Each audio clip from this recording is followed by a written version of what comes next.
Morning Mona. வணக்கண்ணா. அண்ணா சொல்லுங்க. வீட்டுல ஒரு சின்ன ஒரு மன கஷ்டம். என்ன தம்பி? என்ன வச்சுக்கலாம், இப்ப வீட்டுல தாய் மாமனே சித்தப்பன் பெரியப்பாவும் இந்த எல்லா குழந்தையும் ஒரு வேற மாதிரியா பாருங்களா.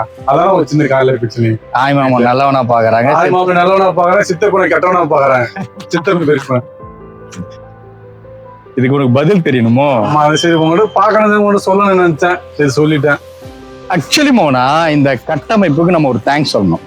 இந்த கட்டமைப்பு என்னவா நம்ம முன்னோர்கள் கட்டமைச்சிருக்காங்கன்னா, ஒரு ஆண் அவன் கூட பிறக்கிற பெண் அதனுடைய குழந்தைகளையும் பாதுகாக்கணுன்ற கட்டமைப்போட அமைச்சிருக்காங்க. அதனால ஒரு ஆண் என்னவா பார்ப்பான்னா, தன் கூட பிறக்கிற அக்காவா இருக்கலாம், தங்கையா இருக்கலாம், அவங்களையும் பாவன்ற நோக்கத்தோட பார்ப்பான். தான் அதுக்கு பராமரிக்கணுன்ற நோக்கத்தோட பார்ப்பான். குழந்தைங்களும் அப்படியே பார்ப்பான். அதுக்குதான் தாய் மாமனுக்கு அப்படி ஒரு பாசம் இருக்கு, அப்படி ஒரு வரவேற்பு இருக்குங்க. ஆனா அதுவே சித்தப்பன் பெரியப்பன் வரக்குள்ள அவங்க சக போட்டியாளரை பார்ப்பான்.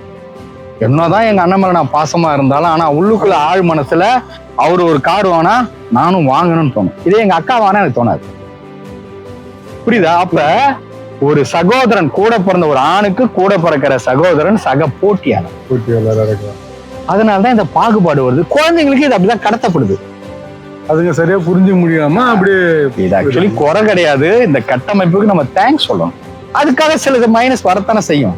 நீ ஏத்துக்குதான் ஆகணும், வேற வழியே கிடையாது. உன் வீட்டுல மட்டும் இல்ல, ஏதோ சின்ன காலையில பசங்க சின்ன. ஓகே தம்பி, ரைட், பாத்துக்கலாம். பாய்.